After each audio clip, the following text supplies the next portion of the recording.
हाल चाल मेरे प्यारे बच्चों, आप सभी का स्वागत है आपके अपने YouTube चैनल चॉक बोर्ड पे। मैं शगुन आपकी न्यू मैथ्स मेंटोर आज लेके आई हूँ आपके लिए क्लास 9th का पूरा syllabus discussion lecture. Syllabus discussion तो क्लास 9th के मैथ्स के सिलेबस में क्या क्या टॉपिक्स है, कौन से चैप्टर में कौन से टॉपिक्स हमारे सिलेबस में है, ये सभी चीजें मैं आज लेके आई हूँ। देखो, सबसे इम्पोर्टेंट थिंग होता है आपको ये पता करना कि आप जो सब्जेक्ट पढ़ रहे हो उसका सिलेबस क्या है। तो मैं इसीलिए सबसे मोस्ट इम्पोर्टेंट थिंग सिलेबस का एक पूरा अच्छे से आपके लिए लिख दी हूँ ताकि आपको पता रहे कि किस चैप्टर में क्या पढ़ना है। ये सेशन हमारा 2025-2026 का सिलेबस है। तो चलिए शुरू करते हैं। हमारा ये न्यू एनसीईआरटी है क्लास 9th का, जिसके तहत हमारे पास 12 चैप्टर है।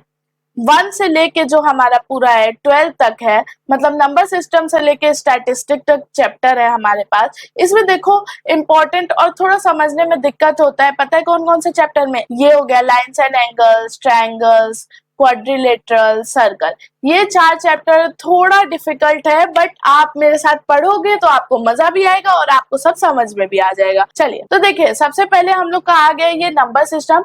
नंबर सिस्टम में कौन कौन से टॉपिक्स है?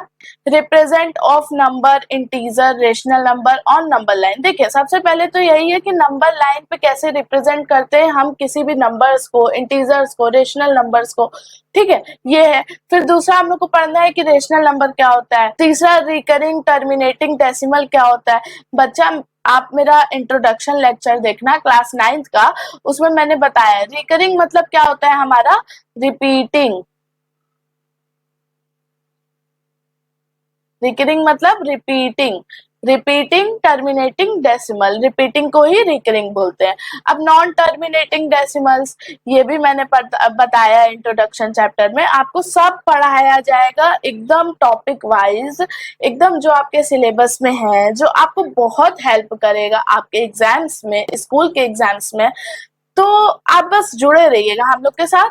और ये हमारा अब आ गया ऑपरेशन ऑन रियल नंबर पढ़ना होगा, रेशनलाइजेशन द डिनोमिनेटर पढ़ना होगा, पावर्स एंड एक्सपोनेंट, इसी को लॉ ऑफ एक्सपोनेंट भी कहते हैं, तो ये भी पढ़ना होगा। बहुत इजी टॉपिक है, बहुत अच्छा चैप्टर है। अब दूसरा चैप्टर पॉलिनोमियल्स में हम लोग को क्या क्या देखना होगा। पॉलिनोमियल्स क्या होता है, उसके टाइप्स क्या होते हैं, कोफिशिएंट ऑफ जीरो, रूट्स, ये सब भी देखना होगा।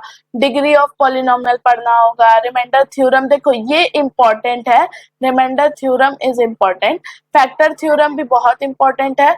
फिर उसके बाद फैक्टराइजेशन ऑफ क्वाड्रेटिक पॉलिनोमियल हो गया। अलजेब्रिक आइडेंटिटीज हमारे पास इस सेशन में देखो 8 होते हैं। 8 के 8 आपको याद करना होगा, क्योंकि जब आप अगर ये आइडेंटिटीज को अच्छे से पढ़ लोगे ना, तो ये आपको class 9th, class 10th, class 11th, class 12th तक में साथ देने वाला है। ठीक है, जो बच्चे आगे मैथ्स लेके पढ़ेंगे उनके लिए भी बहुत बेनिफिशियल है ये टॉपिक। तो देखो इम्पोर्टेंट ही है, ध्यान से पढ़ लेना, अच्छी बात रहेगी आप ही के लिए। ठीक है, अब हम लोग के पास चैप्टर 3 है, linear equation in 2 variables. Linear equation in 2 variables में हम लोग को लीनियर इक्वेशन इन 1 वेरिएबल नहीं, बच्चा देखो यहाँ मेरी गलती, माई मिस्टेक, सॉरी, यहाँ 2 होगा। लीनियर इक्वेशन इन 2 वेरिएबल्स पढ़ना होगा। फिर इसका जनरल फॉर्म क्या होता है, इसके सॉल्यूशंस क्या होते हैं, इसको ग्राफ पे प्लॉट कैसे करते हैं, ये इंपॉर्टेंट है। ठीक है, ग्राफ पे प्लॉट कैसे करते हैं। फिर हम लोग का 4th चैप्टर आता है कोऑर्डिनेट ज्योमेट्री। कोऑर्डिनेट ज्योमेट्री में हम लोग को क्या पढ़ना होगा, कार्टेशियन प्लेन। देखो कार्टेशियन प्लेन क्या होता है, जो ये ऐसे हम लोग का प्लेन बनता है, ये हमारा एक्स एक्सिस, ये हमारा वाई एक्सिस। फिर उसके बाद कोऑर्डिनेट पॉइंट, जैसे यहाँ पे कोई पॉइंट दिया रहेगा उसका कोऑर्डिनेट निकालना होगा, तो ये हमारा हो गया कोऑर्डिनेट पॉइंट।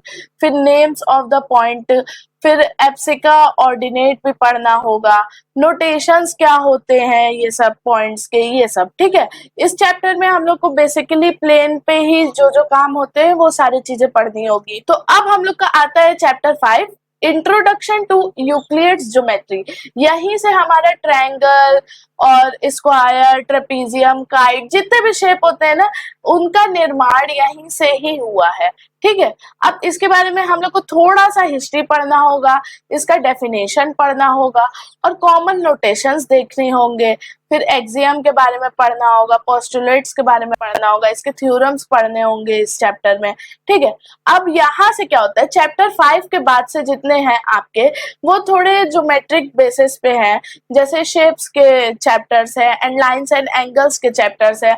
अब ये हम लोग का चैप्टर 6 पे हम लोग चलते हैं। लाइन्स एंड एंगल में हम लोग को क्या पढ़ना होगा, रे के बारे में, लाइन के बारे में, टाइप्स ऑफ एंगल्स देखने होंगे, इंटरसेक्टिंग और नॉन इंटरसेक्टिंग लाइन्स देखने होंगे, पेयर्स ऑफ एंगल देखने होंगे। देखो इसमें ये इंपॉर्टेंट है टॉपिक। फिर पैरेलल लाइंस के बारे में पढ़ना होगा।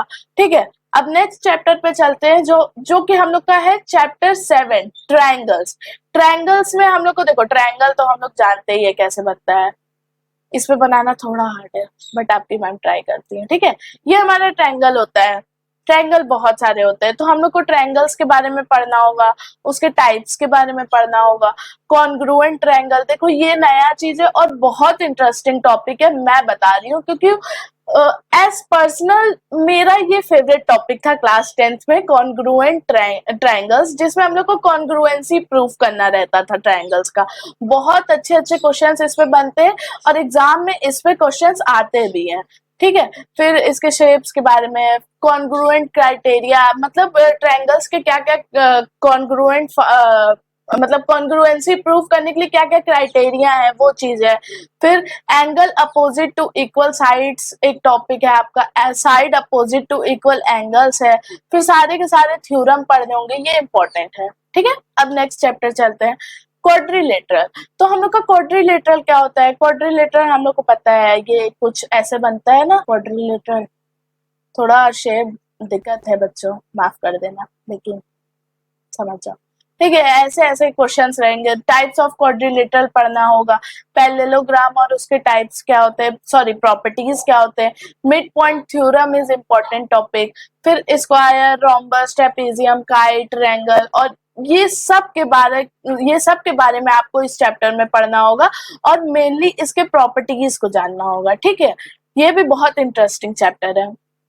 चलिए, तो हम लोग सर्कल्स पे आते हैं। पता है क्लास 9th में मुझे पता है सर्कल्स में ही थोड़ा दिक्कत हुआ था, बट पता है अगर आप ध्यान से समझो और टीचर आपका अच्छा हो, अच्छे से समझाए ना, तो बहुत अच्छे से चीजें क्लियर होती जाती हैं। तो अगर आप कोई चीज को मन से पढ़ोगे, जबरदस्ती नहीं, मन से पढ़ोगे, तो आपको समझ में आएगा। और ये 4 जो चैप्टर है ना, lines and angles, triangles, quadrilateral और सर्कल्स, ये सब पता है मन से ही पढ़ने वाला चैप्टर है। अगर आप मन से नहीं पढ़ रहे हो, नहीं समझे, तो आपको दिक्कत होगा। तो इसलिए मैं कहूंगी जब आप ये 4 चैप्टर पढ़ना ना, तो बहुत फोकस से पढ़ना, ताकि आपको एक बार में सब कुछ समझ में आ जाए। और पता है अगर एक बार समझ में आ गया ना, फिर तो भैया आप पेपर फाड़ के आने वाले हो। वैसे फाड़ के नहीं, पेपर फाड़ के इन द सेंस कि बहुत अच्छे से पेपर करके आने वाले हो। ठीक है, तो अब हम लोग को सर्कल चैप्टर में देखना होगा कि कॉर्ड क्या होता है, इक्वल कॉर्ड क्या होता है, एंगल एट अ सेंटर क्या होता है, ये सब बेसिक बेसिक चीजें पढ़नी होगी। Perpendicular from centre to chord पढ़ना होगा।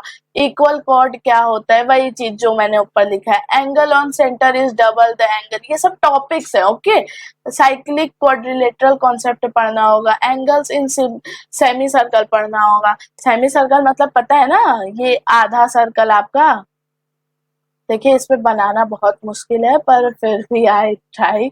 ये हमारा पूरा सर्कल होता है, इसी को बीच से काट दो तो सेमी सर्कल बन जाता है। ओके, अब हमारे पास क्लास 10th का चैप्टर अब हमारे पास चैप्टर 10 आता है, हेरोन्स फॉर्मूला, जो कि बहुत अच्छा फॉर्मूला है। चैप्टर का नाम भी हेरोन्स फॉर्मूला है और इसमें हम लोग को हेरोन्स फॉर्मूला भी पढ़ना होगा।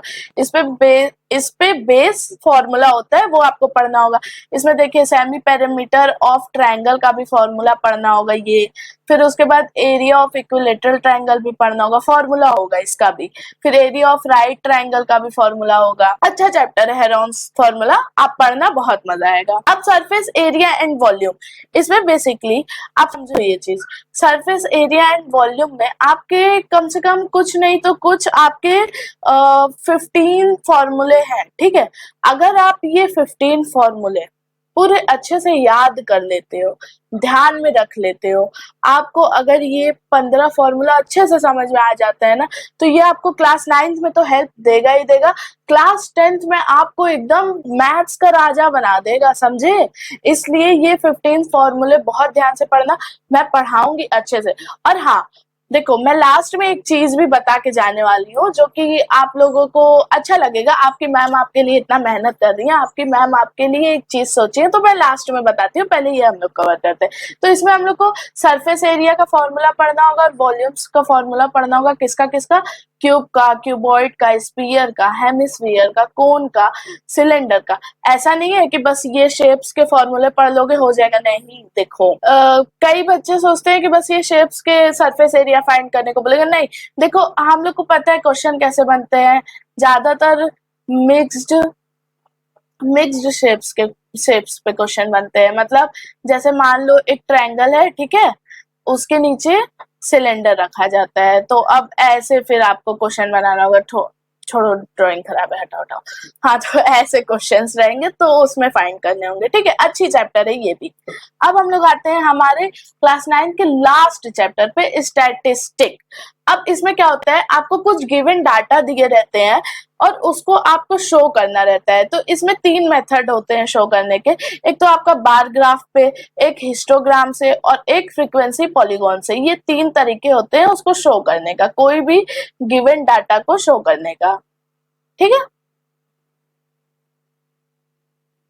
ओके, तो ये हमारे टोटल पूरे चैप्टर्स हैं जो कि मैंने आपको बता दिया। इफ आप अगर हो सके ना तो अपने फोन या जिस चीज से आप पढ़ते हो, अगर हो सके तो आप स्क्रीनशॉट लेके रखो, और जब चैप्टर कंप्लीट करो तो देखो कि ये टॉपिक्स मैंने कवर कर लिए हैं कि नहीं, सारे टॉपिक्स कवर हुए हैं कि नहीं, ये सब देखते हुए चलना है, ठीक है। इसलिए मैंने बहुत अच्छे से इसे लिखा है ताकि आप लोगों को सब कुछ क्लियर दिखे, क्लियर समझ में आए, क्लियर क्या क्या टॉपिक्स है आपको सब समझ में आए। और ये 2025-2026 के लिए है, ठीक है। तो थैंक यू मेरे प्यारे बच्चों यहाँ तक जुड़े रहने के लिए। और जो मुझे आखिरी में आपको बात बताना था ना, मुझे ये बताना था कि मैं आप लोगों के लिए एक बहुत बेनिफिशियल काम करने वाली हूँ। क्या पता है, चैप्टर खत्म होगा तो मैं उस चैप्टर का फॉर्मूला शीट बना के आपको प्रोवाइड करने वाली हूँ, ठीक है। हर एक चैप्टर का अलग अलग फॉर्मूला शीट प्रोवाइड करूंगी, और लास्ट में जब हमारा फाइनल एग्जाम रहेगा तो मैं आपको एक में भी बना के दूंगी, पर ऐसे अलग अलग चैप्टर्स का जब चैप्टर मैं फिनिश कर लूंगी तो उसके फॉर्मूला शीट भी प्रोवाइड करूंगी। थैंक यू सो मच मेरे साथ इतने देर तक जुड़े रहने के लिए। Tata, bye bye.